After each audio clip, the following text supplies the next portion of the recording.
سامعین ذی وقار، السلام علیکم۔ آپ کے سامنے میں نے کچھ دن پہلے ایک ویڈیو اپلوڈ کی تھی جس میں علم کی اہمیت جو ہے وہ آپ کے سامنے پیش کی تھی،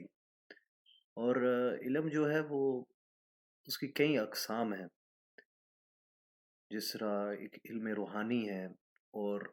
حضرت ابو ہریرہ رضی اللہ تعالیٰ عنہ کی حدیث ہے کہ آپ کا یہ قول ہے، آپ نے یہ بات کی ہے کہ حفظت من رسول اللہ صلی اللہ علیہ وسلم ویعین، فأما أحدهما فبثثته فأما الآخر ولو بثثته قطع هذا البلعوم۔ صحیح بخاری شریف میں ہے یہ جو آپ کا قول ہے۔ آپ نے میں یہ جو حدیث ہے، آپ فرماتے ہیں کہ میں نے حضور صلی اللہ علیہ وسلم سے دو قسم کے علوم سیکھے۔ جو ایک علم ہے وہ میں نے ظاہر کر دیا، وہ میں نے لوگوں کو بتا دیا، اور جو دوسرے قسم کا علم ہے وہ لوگوں کو اگر میں بتا دوں تو وہ میری جان لے لیں۔ مطلب کہ وہ ایک ایسا علم ہے جس کی سمجھ عام لوگوں کو نہیں ہے۔ حضرت علی رضی اللہ تعالیٰ عنہ کرم اللہ وجہہ الکریم نے بھی، منہاج العابدین میں آتا ہے کہ حضرت امام زین العابدین کے رضی اللہ تعالیٰ عنہ کے اشعار ہیں، ان میں حضرت علی کا انہوں نے جو ہے وہ قول اپنے اشعار میں جمع فرمایا ہے کہ حضرت علی نے بھی یہ بات کہی کہ اگر میں اپنا وہ علم جو میں نے تم سے اب تک خفیہ رکھا ہے اور جو میں نے حضور صلی اللہ علیہ وسلم سے سیکھا ہے ظاہر کر دوں تو تم میری جان کے دشمن ہو جاؤ اور میرے پہ کفر کے فتوے لگا دو۔ اب ہم تو یہ کہ بالکل بغیر کسی تردد کے، بغیر کسی آ، شک کے یہ بات کہہ سکتے ہیں کہ حضرت علی کا ایمان بے شک کامل ہے، لیکن وہ لوگوں کو سمجھ نہیں آ رہا، اس کی وجہ سے ان میں یہ بات ذہن میں آ سکتی تھی تو حضرت علی نے وہ باتیں نہ کی، کیونکہ ان کو پتا تھا کہ یہ عام لوگ جو ہیں یہ باتوں کو نہیں سمجھ سکیں گے۔ پتہ چلا کہ علوم کی کئی اقسام ہیں۔ شیطان کے پاس بھی علم تھا، اس علم کی وجہ سے وہ ملائکہ کا استاد بھی تھا، لیکن اس علم نے اس کو فائدہ نہ پہنچایا۔ امام غزالی علیہ رحمہ فرماتے ہیں کہ علم پہلی وجہ ہے کہ بندے کو عروج ملے، مقام ملے، عزت ملے، لیکن یہ پہلا ریزن بھی ہے کہ بندہ جو ہے وہ تکبر کا شکار ہو جاتا ہے، اور حدیث میں آتا ہے کہ جو بندہ تکبر کا شکار ہو، رائے کے دانے برابر بھی اگر اس میں تکبر ہو تو وہ جنت میں کبھی نہیں جائے گا۔ جب حضور صلی اللہ علیہ وسلم سے پوچھا گیا کہ یا رسول اللہ، اگر ہم صلی اللہ علیہ وسلم ہم تو اچھا لباس پسند کرتے ہیں، تو اگر اچھا لباس کوئی پہنے تو یہ پھر تکبر میں آئے گا؟ تو حضور صلی اللہ علیہ وسلم نے فرمایا اچھا لباس، نفیس لباس پہننا یہ تو اچھی بات ہے، لیکن تکبر سے مطلب یہ ہے کہ بندہ دوسرے کو اپنے سے حقیر سمجھے۔ تو شیطان نے یہی کیا کہ حضرت آدم علیہ السلام کو اپنے سے حقیر سمجھا، اور اس کی وجہ سے وہ جو گستاخی انہوں نے کی، اور دراصل جو علماء تفسیر ہیں وہ یہ لکھتے ہیں کہ مفسرون جو ہیں کہ یہ انہوں نے آ، اس نے دراصل حضور صلی اللہ علیہ وسلم کی نور کی جو کو سجدہ نہ کیا، حضور صلی اللہ علیہ وسلم کی گستاخی کی، اس کی وجہ سے وہ ہمیشہ کے لیے بارگاہ ربوبیت سے وہ نکال دیا گیا، اللہ تعالیٰ کی بارگاہ سے اس کو اللہ تعالیٰ نے نکال دیا، اور تب سے وہ اب ابلیس ہے اور لوگوں کو گمراہ کرنے کی کوشش کر رہا ہے۔ تو علم جو ہے یہ ایک بہت بڑا اللہ کا کرم ہے اگر کسی کے پاس ہو، لیکن وہ علم نافع ہو، وہ علم جو ہمیں فائدہ پہنچائے۔ تو ایک ایسا واقعہ میں آپ کے سامنے پیش کرنا چاہوں گا کہ حضرت یہ واقعہ جو ہے امام احمد بن حنبل کا ہے۔ امام احمد بن حنبل رضی اللہ تعالیٰ عنہ ایک بہت بلند شخصیت ہیں، اور چار مذاہب میں سے آپ ایک جو اسکول آف لا جو ہے اس کے آپ امام ہیں، جو حنبلیہ اسکول ہے آپ کے نام سے۔ تو آپ کو 10 لاکھ 1 ملین احادیث زبانی یاد تھیں، راوی بھی، اور بالکل جو اس کا متن اور تمام جو احادیث اس کی تعداد 10 لاکھ تھی۔ اتنی احادیث کا علم رکھتے ہوئے بھی آپ ایک شخص کے پاس جاتے تھے جن کا زمانہ آج بھی بشر حافی کے نام سے یاد کرتا ہے علیہ رحمہ۔ یہ حضرت بشر جو ہیں، یہ توبہ طائب اللہ تعالیٰ کی بارگاہ میں توبہ پیش کرنے سے پہلے یہ ان کا ملتا ہے، ان کی زندگی کے جو حالات تھے وہ کوئی اتنے اچھے نہیں تھے۔ ان کو جو ہے وہ نشے شراب پینے کی عادت تھی، اور آ، اس کام میں وہ دن رات جو ہے وہ رہتے تھے۔ لیکن روایات میں آتا ہے کہ ایک دن انہوں نے جب ایک کاغذ کا ٹکڑا دیکھا جو زمین پہ گرا ہوا ہے اور اس پہ بسم اللہ الرحمن الرحیم لکھا ہے، تو آپ نے بشر نے حضرت بشر نے وہ جو ہے وہ پیپر پکڑ کے اس کو صاف اور پرفیوم کر کے عطر لگا کر اس کو اپنے گھر میں ایک محفوظ جگہ پہ رکھا۔ تو ملتا ہے کہ آپ کو اسی رات اللہ تعالی کا خواب میں، جس طرح اللہ تعالیٰ کی شان کو لائق ہے، دیدار ہوا اور کہا گیا، آپ نے یہ سنا کہ اے بشر، تو نے ہمارے نام کو جو ہے وہ بلند کیا ہے، تو نے ہمارے نام کو عزت دی ہے، اب زمانہ جو ہے تجھے عزت دے گا، تیرا نام جو ہے وہ بلند رہے گا، اور تا قیامت لوگ تیرا نام عزت سے لیں گے۔ جب صبح کو آپ اٹھے تو آپ کی حالت بدلی ہوئی تھی۔ ایک اور جو روایت ہے اس میں یہاں آتا ہے کہ کسی اور بندے نے یہ دیکھا کہ جا کے بشر کو یہ کہہ دو، تو جب وہ 3 دن لگاتار خواب دیکھی تو آپ کے پاس آیا، تو اس وقت آپ شراب خانے میں تھے، لیکن جب اس نے یہ پیغام دیا تو اس کے بعد وہاں سے آپ نکل گئے اور آپ نے توبہ کی، اور اس کے بعد آپ نے ان لوگوں کو بھی کہا کہ میں آج کے بعد تمہارے پاس نہیں آؤں گا۔ تو اس کے بعد آپ کا مقام جو ہوا کہ آپ کی وجہ سے پورا بغداد شہر جو ہے وہ صاف ہو گیا۔ کیوں؟ کیونکہ آپ بغیر جوتوں کے وہاں باہر چلتے تھے، جس کی وجہ سے آپ کو حافی کہا جاتا ہے۔ حافی وہ ہوتا ہے جو ننگے پاؤں جو ہے وہ باہر وہ جو چلے، تو آپ جوتے اور یا موزے نہیں پہنتے تھے۔ تو آپ کا اب جو علمی مقام ہے، آپ نے احادیث بھی جو ہے وہ سیکھی، اس کے بعد علم حاصل بھی کیا، لیکن امام احمد بن حنبل جو وقت کے امام ہیں، ان کو 10 لاکھ حدیث زبانی یاد ہیں، لیکن وہ حضرت بشر حافی کے پاس جاتے تھے۔ کچھ جو اسٹوڈنٹ ہے وہ حیران ہوتے تھے کہ حضرت آپ حضرت بشر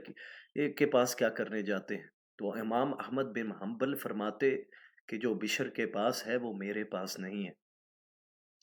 یہاں سے معلوم کیا ہوتا ہے کہ یہ جو علم ہے اس کی بالکل کئی اقسام ہیں۔ کبھی کبھی جو لوگ ہمیں نظر آتے ہیں کہ وہ بہت پڑھے لکھے ہیں یا کتب انہوں نے بہت پڑھی ہیں اور یاد ہیں، اب حدیث کے علم سے کون سا علم ہے؟ بڑا علم ہے کہ اب قرآن کے علم کے بعد حدیث کا علم ہے، اور یہ جو علوم ہے یہ کہہ لیں ان کا بہت یہ ہمارے لیے بنیاد ہیں۔ اب یہ علم جو امام احمد بن حنبل جو قرآن کے حافظ بھی ہیں، پھر 10 لاکھ حدیثوں کے حافظ ہیں، وہ حضرت بشر کے پاس جا رہے ہیں۔ پتہ چلا کہ حضرت بشر کے پاس ایک ایسی دولت تھی جس کو آ، حضرت امام احمد بن حنبل نے پہچانا۔ مولانا رومی نے بھی اس کو شمس تبریز میں دیکھا کہ شمس تبریز جو ہیں، ظاہری طور پہ ان کی جب حالت پہلی بار مولانا رومی نے دیکھی تو آپ کتابوں کے مصنف تھے، لیکن جب شمس تبریز نے وہ جو کتب آپ کی تھیں ان کو پانی میں پھینک دیا، اس کے بعد نکالا اور ان کو ایسے آ، ایک دوسرے کے ساتھ ایسے لگایا جس کی وجہ سے ان کتابوں سے نور نکل رہا تھا اور وہ گیلی نہیں تھی، اور مولانا روم جو ہیں وہ حیران ہو گئے۔ تو اس وقت آپ نے کہا یہ کیا ہے؟ انہوں نے کہا تم نے مجھے اس وقت کہا تھا کہ تم جب وہ پڑھا رہے تھے انہوں نے کہا تمہیں اس کا پتہ نہیں، تو پھر شمس تبریز نے مولانا روم کو کہا کہ تمہیں اس چیز کا علم نہیں۔ اس کے بعد مولانا روم